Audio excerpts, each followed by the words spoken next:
frío.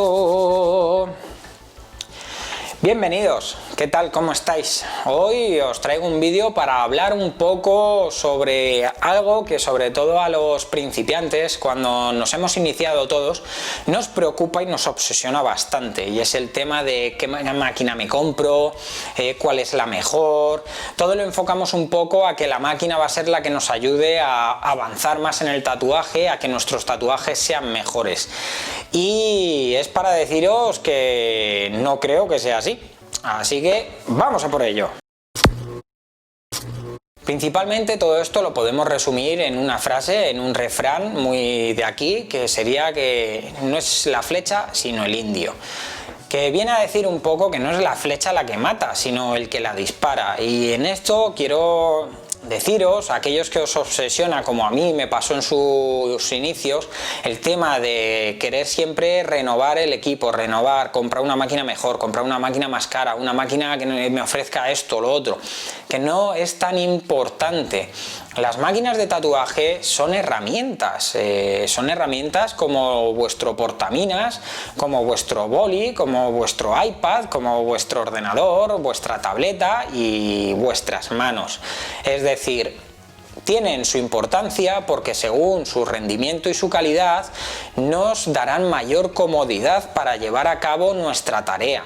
Pero solo eso, nos van a dar una serie de factores como es la comodidad y el rendimiento que nos van a aportar más sencillez, más soltura a la hora de hacer los trabajos.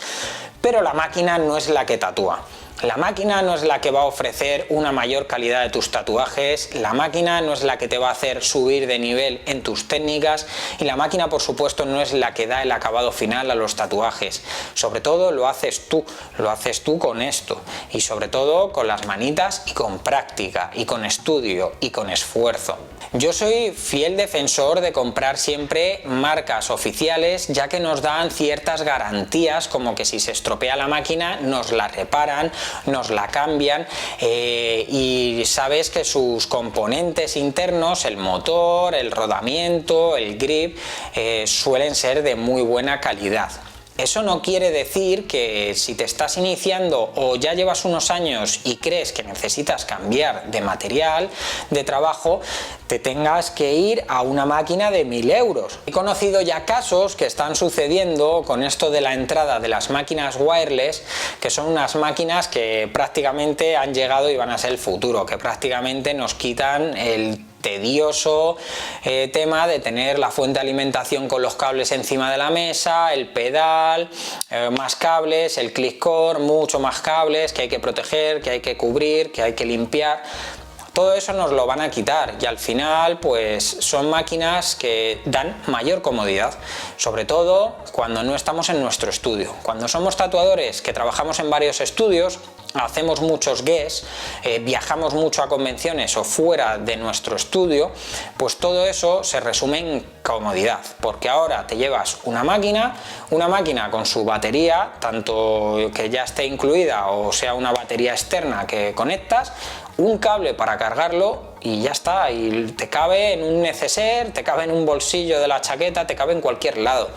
Y ya no tienes que ir con un maletín como hacíamos antes, con la fuente, los cables, el pedal, los protectores del click core, del no sé qué, y al final todo eso es mucho engorro. Sin embargo, la máquina, aunque sea wireless, aunque cueste 1000 euros, no es una máquina que vaya a hacer que tú tatúes mejor.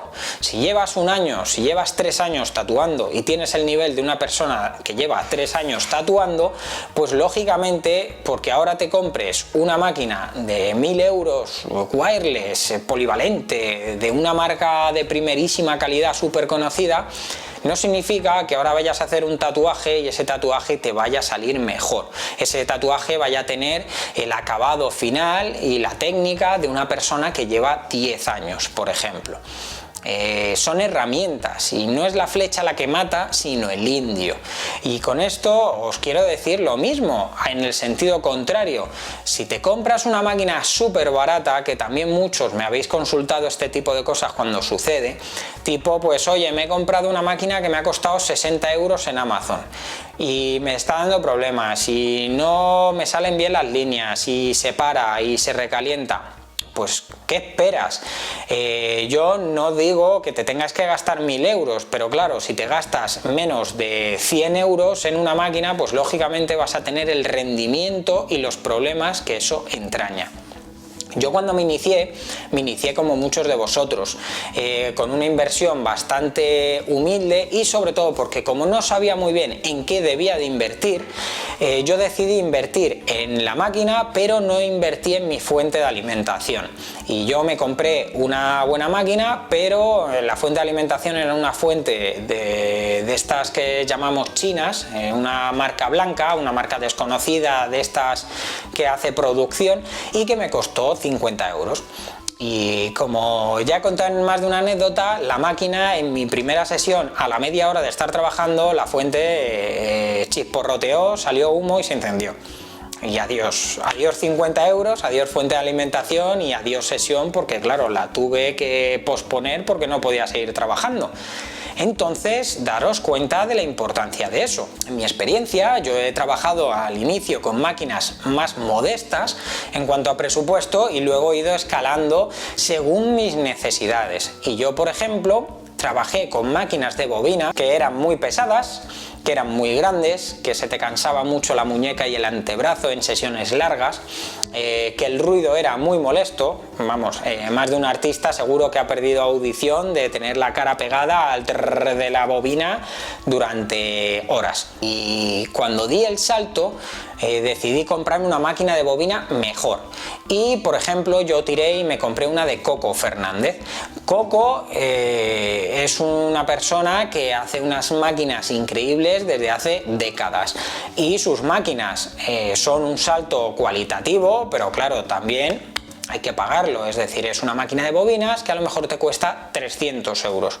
Y para alguien que está empezando, que no está ganando mucho, pues lógicamente necesitas ahorrar durante bastante tiempo. A mí me llevó reunir ese dinero pues bastante, porque lógicamente yo trabajaba, gastaba material que tenía que reponer, tampoco cobraba excesivamente mucho, no cobraba lo que se pueda cobrar en un estudio y sobre todo eso, que yo tenía mi vida y tenía otras facturas que pagar, entonces tuve que ahorrar. Sin embargo, cuando me compré la máquina de Coco me di cuenta que no había un salto cualitativo en cuanto a mis tatuajes seguían teniendo el mismo aspecto tanto con la máquina china como la de Coco. Para que os hagáis una idea, hice un pez koi y luego tuve que hacer otro muy similar con una máquina de bobinas china y con la máquina de Coco, en una diferencia de tiempo de unas 3 semanas, es decir, no había tiempo suficiente como para que yo pudiera decir que mis técnicas o mi nivel de tatuador habían mejorado tantísimo para que se notara,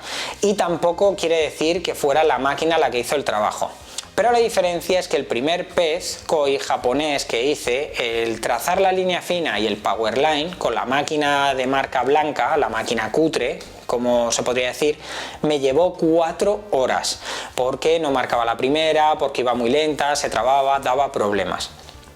A las 3 semanas, cuando ya tenía la máquina de Coco, hice un pez igual, de un tamaño similar, de un diseño similar, y tracé las líneas finas y el powerline. En vez de llevarme 4 horas, me llevó 1 hora y media hacer la línea. Flipé. Y al principio incluso pensé que era por la máquina, que al final yo había dado un salto de calidad por la máquina, porque al final nos crea esa sensación, esa falsa sensación de que hemos mejorado gracias a la máquina. Y realmente no.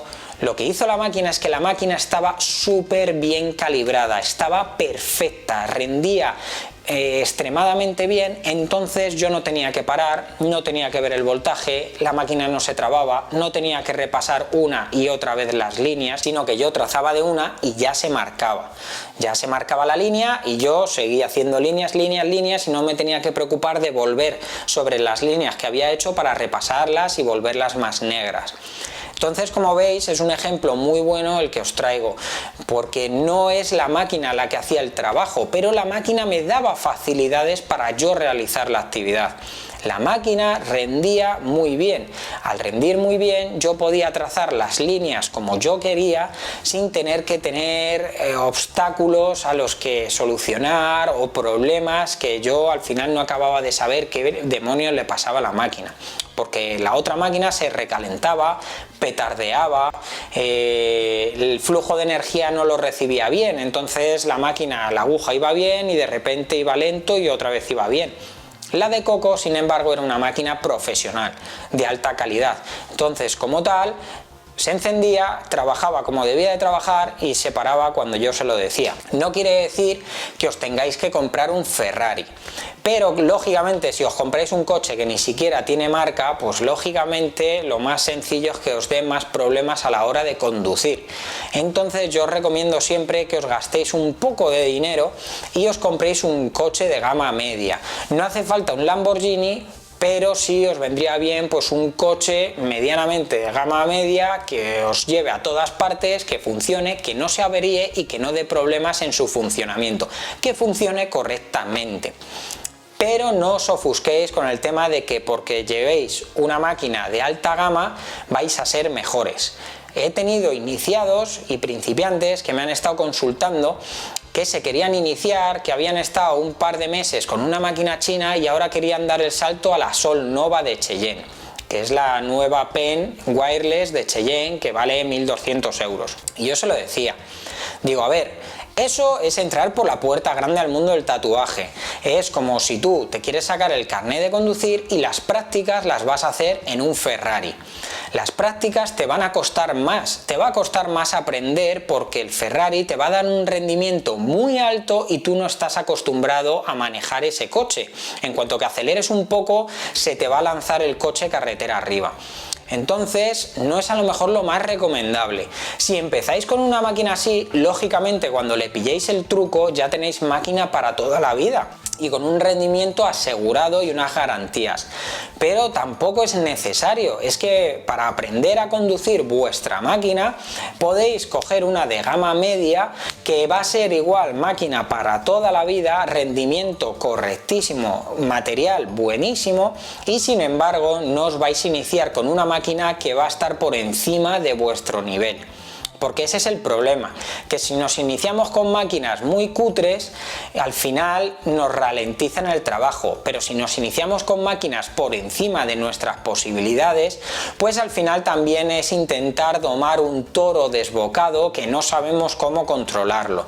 Y aquí lo suyo sería más bien buscar, pues eso, un caballo que medianamente sepamos controlar, cabalgar con él y poder hacer las cosas bien sin que se nos desboque y vayamos al suelo. Madre mía, aquí la cantidad de comparaciones que os estoy haciendo, coches, caballos, flechas, indios. Y esa sería mi experiencia y mi consejo, que siempre tengáis en cuenta que Miguel Ángel, cuando hizo la Capilla Sixtina, lo importante no era de qué marca eran sus pinceles, sino cómo es que sacaba de su cabeza esas ideas. Y lo mismo se podría aplicar a cualquier artista y sobre todo a los artistas clásicos, a los pintores clásicos. Puedes buscar mejor rendimiento y mejor calidad en tus instrumentos, pero las máquinas no dejan de ser herramientas. Las manos y la cabeza son las que realmente consiguen el resultado que estáis buscando y el que deseáis llegar. Espero que os haya gustado el vídeo, ya sabéis, como siempre, dadle al like y nos vemos la próxima semana. ¡Hasta luego!